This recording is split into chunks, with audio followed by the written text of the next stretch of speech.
Well, the regular season is over. Shohei Ohtani fell short of winning the Triple Crown, but he did lock up the MVP award, probably unanimously. We'll dig into that. Plus, we'll talk about the crazy possibilities in the National League wildcard race that somehow, even though the regular season is over, still hasn't been decided. Let's get locked on Dodgers.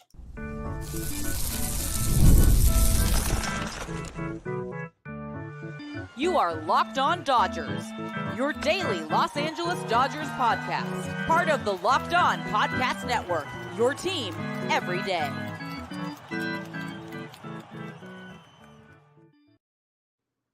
Hey, Dodger fans, this is Locked On Dodgers, part of the Locked On Podcast Network, your team every day. Thanks to our everydayers for making Locked On Dodgers your first listen every weekday morning, and thanks to those of you who are with me live here on Sunday evening, September 29th, the final day of the regular season. Remember, this show is free and available on all podcast platforms and on YouTube simply by searching for Locked On Dodgers. So please subscribe wherever you're watching or listening right now. If this is your first time with us, my name is Jeff Snyder. My normal co-host is Vince Samperio, although it's just me today. Vince and I are both lifelong Dodger fans, just like a lot of you. We've also both spent time covering the Dodgers in the press box and the locker room, so we bring you the smart fans' perspective on our boys in blue every weekday morning. This episode is brought to you by FanDuel. You can start the season with a big return on FanDuel. Place your first $5 bet, and you'll get started with $200 in bonus bets guaranteed. Visit FanDuel.com to get started. And speaking of get started, that's what we're going to do here. The regular season is over, at least for the Dodgers. There are two teams who still have games to play that we will talk about in the third segment of this show in about 20 minutes. But we're talking Dodgers for the first 20 minutes because the Dodgers finished their season on a 5-game winning streak. They finished the year 98-64, the best record in the major leagues by a healthy margin. Finished the year 5 games ahead of the Padres, which is about what I kind of expected over the last couple months. And yeah, just a really, really solid finish, sweeping the Rockies. Obviously, it's the Rockies, but the offense showed up big time on Friday and Saturday and showed up just enough on Sunday. But it was very much a last game of the season kind of game as far as lineup and everything. I just kind of want to give a kind of a layout for what this week's going to look like for this show because the Dodgers don't play again until Saturday, which means after today's episode, our next 4 episodes this week will be about non-games. So we'll be talking about playoff roster, which will include talk of Kevin Kiermaier's injury, for example. It'll include talk of Chris Taylor's good weekend. All those things we'll talk about when Vince is back with me over this week. We'll look back on the season for people other than Shohei Ohtani. We're going to talk a lot about Shohei Ohtani's season. You know what? We'll probably talk about Ohtani in other days too, but today we're going to talk a lot about Ohtani. But just want to, just so you know, if we don't get to everything you think I should have talked about on this episode, that's because there's a lot to talk about, and we've got 4 more episodes this week before the games start. So we will get into all of it. Shohei Ohtani, we talked on Thursday night, Friday's episode, about the possibility, outside chance of Shohei Ohtani winning the Triple Crown. At that point, he was 7 points behind Luis Arraez in batting average, and it wasn't likely, and I said so, but we talked about the fact that there was a chance. And it is really remarkable that there was even a chance because 2 weeks ago, Ohtani was 33 points behind Luis Arraez in batting average. He finished the year, 3 or 4 points behind? I know Ohtani finished at 310. I think Arraez was at 314. So they the fact that I just saw Manuel's comment. Your show is better with both of you. Well, thanks. I'll do my best to, I guess I could talk in Vince's voice. I don't do a good Vince voice, but anyway, hopefully this show will be good enough to tide you over till Vince is back with me. The fact that Shohei Ohtani made it that close is absolutely remarkable. And I want to talk a little bit about the Triple Crown in general. Nobody's won the Triple Crown in the National League since like 1937. I think it was what it was. Joe Medwick, who did play for the Dodgers, but not when he won the Triple Crown. And nobody's won it in the American League since Miguel Cabrera in 2012. Before that I think it was Carl Yastrzemski back in 1967, somewhere in that time period. It is really hard to win the Triple Crown. And part of that is because the skills don't necessarily go together. Like home runs and RBIs often go hand in hand because every time you get a home run, you get at least one RBI and often more than that. Batting average is a different skill. Ichiro was great at batting average, not great at hitting home runs. Tony Gwynn, great at batting average, not great at hitting home runs.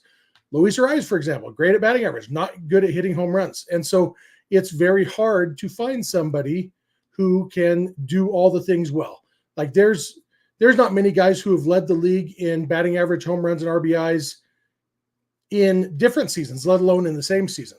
And so, like, I really wanted Ohtani to get the Triple Crown. I think it would have been really, really cool.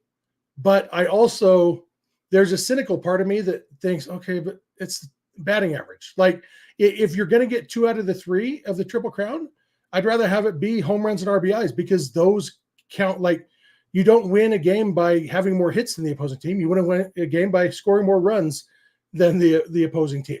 And so if you're going to have 2 of the 3, I'd rather have the 2 that Ohtani had. Obviously, hits are good. On base percentage is more important than batting average because the reason hits are good is because they're not outs. And so I like on base percentage because it's basically, you could take the opposite of on base percentage and call it getting out percentage. And then people would understand, oh, that's how often he gets out. That sounds like a bad thing for a hitter to do. That's what on base percentage is. Shohei Ohtani does lead the league in on base percentage. That's not necessarily locked in stone, I guess, because he's like, 9-10 points ahead of Marcell Ozuna, who does still have 2 games to play. We'll see if he plays in both of them. But probably Ohtani will end up leading the league in on base percentage and home runs and RBIs and everything. Like, so many things. He leads the league in runs scored, home runs, RBIs, on base percentage, slugging, OPS plus, total bases, plate appearances even. That's wild. Just an outstanding season for Ohtani. And back to the thought about the Triple Crown and specifically the batting title. We call it the batting title as if the best batter is the one who wins the batting average title. And it's not. Like, it's who has the highest batting average. And back in the day, before people understood everything, yeah, I guess batting average was king. Batting average isn't king anymore. And the way to know that for sure, you look at people who have won the batting title over the years, and there's been some really good players. Mookie Betts won it in 2018, the year he won MVP. Jose Altuve's won it 3 times. Miguel Cabrera won it 4 times. Joe Mauer a couple times. Obviously, Tony Gwynn, George Brett, Kirby Puckett, a lot of legitimate Hall of Famers. Also, guys like Jeff McNeil, Charlie Blackmon, DJ LeMahieu, Tim Anderson, Carlos Gonzalez, Jose Reyes, guys who were solid players, not Hall of Famers by any means. Freddie Sanchez, who? Oh yeah, he had one good year for the Pirates once upon a time. Derek Lee. Like, it's a very mixed bag of guys who've led the league in batting average. Now, guys who've led the league in on base percentage, that's less of a mixed bag. Guys who've led the league in OPS, very much less of a mixed bag. Basically, the only way to lead the league in OPS and not end up in the Hall of Fame is if your career falls off a cliff or you are a PED user. Everybody else who leads the league in OPS ends up in the Hall of Fame.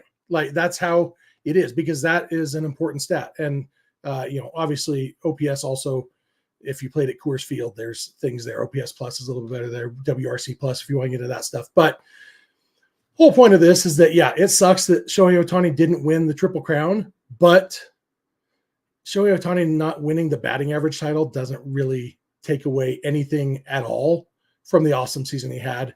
And the good news is what he did was absolutely lock up, airtight MVP, unanimous MVP. There is no question who the National League MVP is. I guess people are still making up questions about, but what if there was only one MVP? Who's better, him or Judge? I don't care.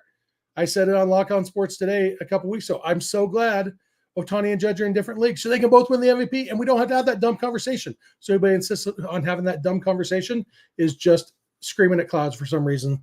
Who was better, Ohtani this year or Acuna last year? Who gives a crap?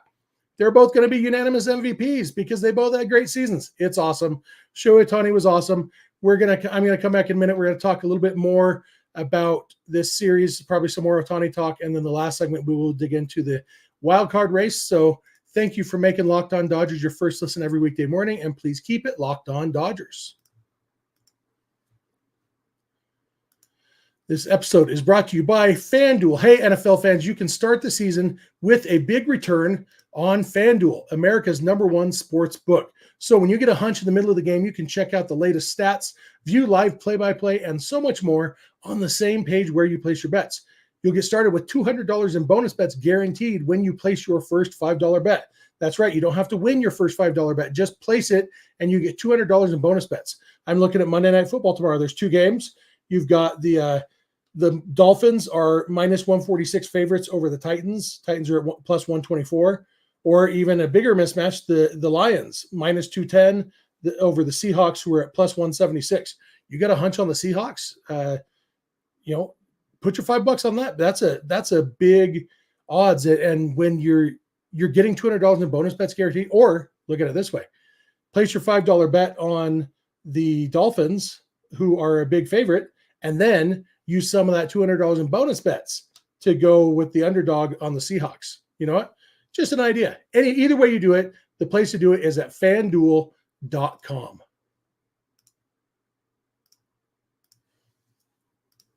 Hey, I am back. Thank you for making Locked On Dodgers your first listen every weekday morning. If you're not an everydayer, it's easy to become one. Just watch or listen every weekday morning. You can make that easier by subscribing wherever you're watching or listening right now. You can go beyond the podcast and become a Locked On Dodgers insider by going to joinsubtext.com/LockedOnDodgers. For your second listen, be sure to check out Locked On MLB, hosted by our buddy Paul Francis Sullivan, a.k.a. Sully, covering all of Major League Baseball. He'll probably be talking about the National League wildcard race too, if you want to get his thoughts on that. What else? Check out Locked On Sports Today and Locked On Sports Los Angeles on YouTube, 2 24/7 streaming channels. Locked On Sports LA is where you will find the Locked On Dodgers postcast, hosted by Pete Fox. Not a lot longer to hopefully another month of those postcasts with Pete after almost every Dodger game. And remember, you can catch every pitch of every Dodger game on SiriusXM or the SXM app by searching for Dodgers. So with that said, it was just looking at the chat, see if anything that I need to address. But it was a really good weekend for the Dodgers. After they won the 2 games against the Padres to clinch the division, the Dodgers could have come into Colorado flat. Freddie Freeman getting injured in that Padres game, so they're playing shorthanded there. Miguel Rojas didn't play this weekend. Kevin Kiermaier gets injured, so like the Dodgers were shorthanded this weekend, and already they were playing for nothing. They even the #1 seed was mostly locked up because they had a big enough. It wasn't technically clinched, but the Dodgers could have coasted to the #1 seed too, but they didn't coast. They dominated. They scored 11 runs in the first game of the series. They scored 13 runs in the second game. And, it is the Rockies. The Rockies are a bad baseball team. The Rockies ended the season with 101 losses, and a lot of those came to the Dodgers. But, they're a Major League Baseball team, and they, for games that meant nothing to the Dodgers, they showed that they really enjoy playing baseball. It was kind of nice that Shohei Ohtani was still playing for something, because it was just personal stats. And I love that the team got totally behind that. Brandon Gomes, the Dodgers GM, was on the broadcast on Sunday. He said they're watching the numbers, that everybody was in on Shohei Ohtani trying to win the Triple Crown, which I think is awesome. There's so much. Speaking of awesome, this is totally off topic, except the topic of Ohtani, and it just popped into my head. When Charlie Blackmon got his base hit in this game on Sunday, even before they sent out a pinch runner to run for Blackmon, did you see Shohei Ohtani in the dugout? He was making sure that ball got saved, because he realized that it was probably Blackmon's last career hit and that Blackmon might want that ball. And Shohei Ohtani was literally fighting for the Triple Crown at that moment, and yet he's still a fan of baseball enough to be aware of what was going on for the guy on the other team. I thought that was cool. I'm sure there are a lot of players who would do that, but I'm not saying it's not Shohei Ohtani worship. It's while that is a cool baseball moment that 2 ball players respecting each other. I thought that was really cool. But yeah, the Dodgers came to play, and there were still some things to be decided. The Dodgers did a bullpen game on Friday. And there's guys fighting for spots in the bullpen. On Sunday, they did an opener for Landon Knack. Landon Knack was doing a tune-up. He's already been kind of told that he's going to be in the postseason rotation. Dave Roberts said Jack Flaherty, Yoshinobu Yamamoto, Walker Buehler, and Landon Knack. He didn't necessarily say it's that order, but it's probably that order. But so Knack had some stuff to play for. The bullpen had stuff to play for. The Dodgers got saves from 2 new guys, and so they ended the season with saves by 14 different relief pitchers this year, blowing out of the water my prediction of at least 10, tying the major league record, setting a new Dodger record. Most different guys getting a save. Edgardo Henriquez got the save on Sunday. Really cool. Elisheva asked why is Blackmon retiring. He's still good. He's retiring because he's old and he's not very good anymore. He hasn't been a very good hitter. Like over the last 5 years combined, he's been well below average. He was a little bit above average last year, but overall he's been a below average hitter, and he's been a bad defender for longer than that. He's just, he got old. It was time for him to retire. He has 2 young kids, wants to go be a dad. And I think that's awesome. I think the time was right for him. All in all, just a really good weekend for the Dodgers, even without Freddie Freeman. And, everything we've heard about Freeman, there's no real updates other than that Dave Roberts said he's still confident that Freddie will be around for the postseason. One interesting thing that he did say was if for some reason Freddie wasn't available, most likely the Dodgers would shift Max Muncy over to first base and put Kike Hernandez at third base. They've been doing the opposite. Kike's been playing first, Muncy at third. And we talked about that when, I guess it was when Freddie fractured his finger and Kevin Biggio was no longer on the roster. So they went to Kike Hernandez at first base. And we talked about, I wonder if they considered Max Muncy, and we kind of decided that they probably just, Muncy's a third baseman now. Let's not mess with his routine. He's working hard at becoming a good defensive third baseman. Don't mess with that. And that's what it was. But if we get to the postseason, and it looks like Freddie might miss some extended time, then let's move Muncy. I think the Dodgers are a better defensive team with Muncy at first and Kike at third. And so that would make sense.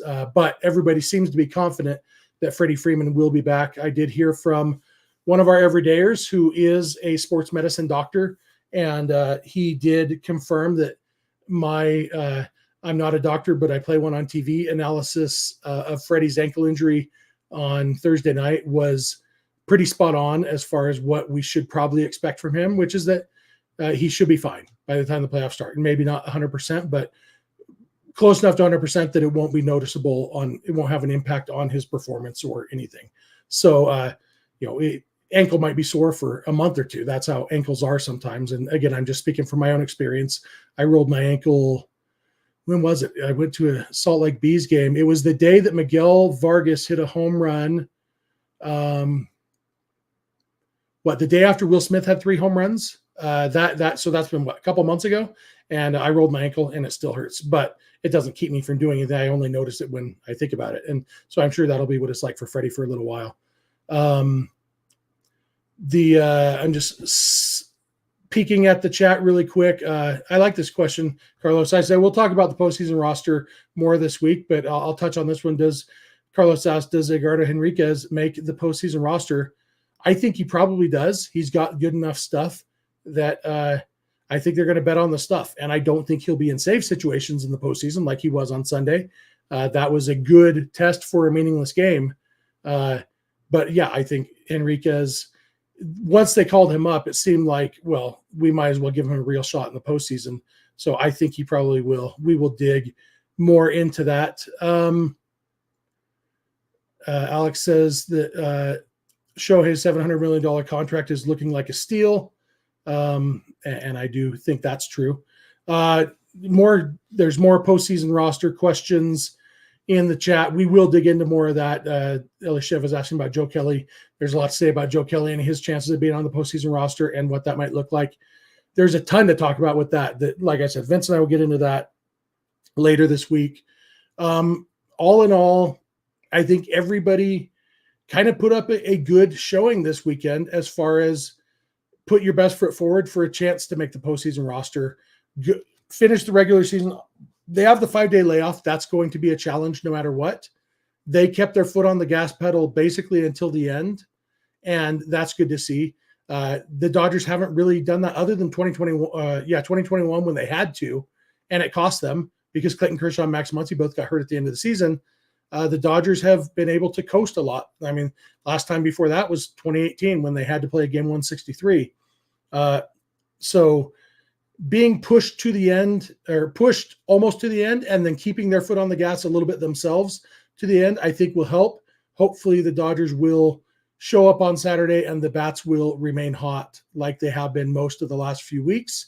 And hopefully Ohtani's bat will stay hot. Ohtani, I saw an interesting tweet from Eric Steven that I had actually been about to crunch the numbers, and then I was happy. Eric and I sometimes seem to share a brain. We tweet about the same things at the same time a lot. And so I wasn't surprised that he crunched these numbers that I was about to crunch. But he said in the last week when Shohei Ohtani won the Player of the Week, he had a 500 batting average with a 1668 OPS. And then this week, his batting average was 520. His OPS was down to 1371. But still, decent chance to finish the season with back-to-back Player of the Week awards for Shohei Ohtani. But speaking of finishing the season, I'm going to come back in a minute and talk about the National League wildcard race because it is crazy. The Mets and Braves play a doubleheader on Monday, and we will talk about the implications of that. And more specifically, the implications for the Dodgers that come from this, because unfortunately, there are implications for the Dodgers. So we'll dig into that. So thank you for making Locked On Dodgers your first listen, and please keep it Locked On Dodgers. This episode is brought to you by Game Time. Look, I love sports, I love concerts, I love comedy shows. The thing they all have in common is buying tickets, and that means the other thing they all have in common is that you can find the best price on Game Time. Game Time has a new feature called Game Time Picks that makes getting tickets for your favorite live events even easier. Game Time Picks filters out the fluff to show you only the incredible deals on great seats, so you don't have to waste time searching through thousands of tickets. You also have the option of turning on all-in pricing, which will show you the total prices up front with no surprise fees at checkout. And with the Game Time guarantee, you'll always get the lowest price, or Game Time will credit you 110% of the difference. So take the guesswork out of buying tickets to your favorite events with Game Time. Download the Game Time app, create an account, and use code LOCKEDONMLB for $20 off your first purchase. Terms apply. Again, create an account and redeem code LOCKEDONMLB for $20 off. Download Game Time today. What time is it? Game Time. I am back. Thank you again for making Locked On Dodgers your first listen every weekday morning. Please become a Locked On Dodgers insider at joinsubtext.com/LockedOnDodgers. Really, it is a lot of fun. That insider group, we tout it every episode. It is a lot of fun. I think our insiders are really enjoying it. We have one-on-one text conversations with people. We become friends with a lot of people in there. So check that out if you're interested in supporting the podcast a little bit. All the other good stuff, Locked On Sports, Locked On Sports Today, and Locked On Sports Los Angeles on YouTube. Locked On MLB, Sirius XM, all those things that I tout all the time. Let's dig in to our last segment, which isn't Dodgers specific, but actually this is a good point Pinsanity just makes that I hadn't thought about, but there is a parallel. The Guardians and Astros were supposed to play on Sunday, and they got rained out, and that game won't be made up because it doesn't matter for the playoffs. Both teams are in the playoffs. Both teams' seeds are locked in, so they aren't going to make up that game, which means Jose Ramirez finishes the season with 39 home runs, missing out on the 40-40 club by one home run. Reminds me of 2011 when our friend Matthew Ryan Kemp finished the season with 39 home runs, missing out on the 40-40 club by one home run, and only playing 161 games because one game got rained out and didn't get made up because it didn't matter to the standings. Jose Ramirez, Matt Kemp, Jose Ramirez. That's rough. I was rooting for Ramirez to get to 40-40. I thought that would have been pretty cool to have two in the same season. I didn't make the connection today when I heard that game was rained out. I had forgotten that he was at 39 homers. So, yep, that is a bummer. But back to the National League. The Mets and Braves, speaking of rainouts, got rained out the last two games of their series a few days ago, the same time as the Dodgers-Padres series. The Mets and Braves got rained out, and they scheduled a doubleheader for Monday, saying we will play this doubleheader if the games matter to the standings.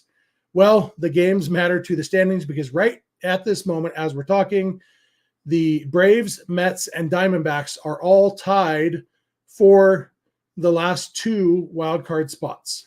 The Padres have locked up the first wild card spot, the number 4 seed in the playoffs. Those three teams are tied for the last two spots. 3 teams, 2 spots. Hashtag math says we got to narrow that down. And so the Mets and Braves have to play, and they have to play both games because the way the tiebreakers work, you look at all the different tiebreaker scenarios, there is no way that one game can decide two spots. They're going to have to play both games. And here's what it boils down to. If whichever team wins the first game of the doubleheader is in the postseason, they clinch a spot. The Braves and Mets both have a magic number of 1 right now. So whichever team wins that first game, they clinch a spot. Then the second game, if the same team wins, so one team sweeps the doubleheader, then that team and the Diamondbacks are in. If they split the doubleheader, both the Braves and the Mets are in. And that, so it's kind of interesting when you look at a diagram of it. It looks like the D-backs have a good chance because the only way that the D-backs don't make the postseason is if they split. So there's 3 options. Either they split the series, the Braves sweep, or the Mets sweep. Either of those second 2, the Braves sweep or the Mets sweep, the D-backs are in the postseason. But the most likely outcome, by far probably, is a split because whoever wins the first game clinches. So, for example, if the Braves win game 1, then they don't throw Chris Sale in game 2 because they will want Chris Sale to pitch on Tuesday against the Padres. And so, if whoever clinches a spot with the win in the first game is not going to play as hard, not going to play their best players, definitely not going to start their best starter, knowing that they have a playoff game the next day. And so a split of this series is by far the most likely outcome. And I'm pretty sure, I'm 99% sure of this, if the Braves and Mets, but if they split, regardless of which order, who wins which game, it doesn't matter for seeding. If they split, the Braves will be the 5 seed playing the Padres, and the Mets will be the 6 seed playing the Brewers. So the Mets just finished playing in Milwaukee. Now they're flying to Atlanta to play a doubleheader, and then their best case scenario is flying back to Milwaukee to play a playoff game on Tuesday. Where this affects the Dodgers is that the Padres are going to play against a team that just played a doubleheader on Monday, most likely. I guess there's a chance they could. I'm trying to think if there's a scenario where the D-backs could get in and be the 5 seed. I don't think so, because I think both the D-backs or both the Braves and the Mets have the tiebreaker over the D-backs. So that would be applied to seeding too. And so, so for sure the Padres are going to play a team that played a doubleheader on Monday, which puts that team at a disadvantage, which unfortunately puts the Padres at an advantage in the NLDS or in the wild card series, to get to the NLDS to face the Dodgers. And I mean, not the best we can go for. Obviously, anything can happen in any series, and we see this every year. Like a team that is favored, unfortunately, with the Dodgers, we see it with the Dodgers a lot of years. A team that is favored loses a series. So I don't think it's a foregone conclusion that the Padres win their wild card series, but like we want them to at least have to go 3 games. We want the Padres to have to use 3 starters. So that way, at least best case or worst case scenario, the Dodgers at least get to face the Padres' 4th starter to start the NLDS before getting back to the first starter. I still think it's ridiculous that there's a day off both before and after the wild card series. My opinion would be you play the wild card series best of 3. You play 1 game on Tuesday. You play a doubleheader on Wednesday if necessary. Obviously, if a team wins on Tuesday and the first game Wednesday, then they're done. And then the division series starts on Thursday. Or if you want to, do 2 days off, don't start the wild card series till Wednesday, and then a doubleheader on Thursday, and then start the division series on Friday. I think there should be an advantage that comes with getting the bye in the postseason. I don't think the current system puts the wild card teams nearly as much of a disadvantage as it should. But that's a time or an argument for another time. I've made that argument in the past. I'll make it again in the future. But this really does affect the Dodgers, because I think our best bet would be to hope for the Braves to win the first game of the doubleheader, because if the Braves make the postseason, they're going to face the Padres. And so we want them to be as rested and at full strength as possible going against the Padres, so those two teams can beat up on each other, so that whichever team the Dodgers end up playing in the division series just had a 3-game battle using their best pitchers, all that stuff. That's what we want as Dodger fans. So the games start at 10 o'clock Pacific, the doubleheader. They'll play the first game, and then I think they said 40 minutes after the conclusion of the first game, they will start the second game. We as Dodger fans will probably be watching. It'll be pretty interesting. It's fun. I wish it didn't impact the Dodgers the way it does, so I could just enjoy the chaos of it all, but the chaos is still kind of fun. So Matty Man 5 Dodge says both games are on ESPN2. I assume they'll also both be available on the MLB TV package. That's how I watch games, and I shouldn't be blacked out for either of them. So hopefully I'll be able to watch them. I guess I have the ESPN app too, so I can watch it either way. So yeah, check out those games if you have time, if you're able to turn on the TV while you're working or whatever. Should be fun. We will be back tomorrow. And Kenny makes a good point that we'll not get into too much. But yeah, Commissioner Fred Rodman messed this up. They should have figured out a solution that didn't involve these two teams playing a doubleheader on Monday. They had plenty of advanced warning on the hurricane. Could have done a lot of different things, and they didn't. But that's another conversation for another day. That's going to do it for me for today. Like I said, 10 a.m. If I said 10 p.m., I'm sorry. Los Dodgers World Series champs. I meant 10 a.m. Pacific is when the games start tomorrow. Yeah, so thanks for being with me. Had a good group here, good chat. Sorry I couldn't keep up on the chat as much as I would have liked to. You know how it is when I'm doing a solo episode. It is harder to keep track of that. But tomorrow it should be Vince and me back together. We will dig into more of the season as a whole. We'll start thinking about postseason roster. We may look back at the predictions we made. I mentioned the at least 10 relievers getting a save. We made some other predictions. Some came true, some didn't. We got a lot to talk about this week as we get ready for the drama, the tension, the stress of Dodgers postseason baseball. And we will be here with you to talk about it all the time, every weekday morning or night before 2 playoff games on the weekend. Maybe we'll do some weekend episodes too. We'll have to see. But that'll do it for me. Thank you for making Locked On Dodgers your first listen. If you're not an everydayer, it's easy to become one. Just watch or listen every weekday morning. You can make that easier on yourself by subscribing wherever you're watching or listening right now. You can go beyond the podcast and become a Locked On Dodgers insider by going to joinsubtext.com/LockedOnDodgers. You can check out Locked On Sports Today and Locked On Sports Los Angeles, 2 24/7 streaming channels on YouTube from the Locked On Podcast Network. You can follow us on Instagram, TikTok, and Twitter at Locked On Dodgers. Vince is on Twitter at VinceSense91. I'm on Twitter at Snydog. Both of our DMs are open there. You can also email us, lockedondodgers@gmail.com, or send us a voicemail or a text message to 323-863-LOCK, 5625. We are here every weekday morning, and we hope you'll be here with us. When you get in your car or sit on your couch, tell your smart device to play podcast Locked On Dodgers. And remember, you don't have to agree. You just have to listen. We'll talk to you tomorrow.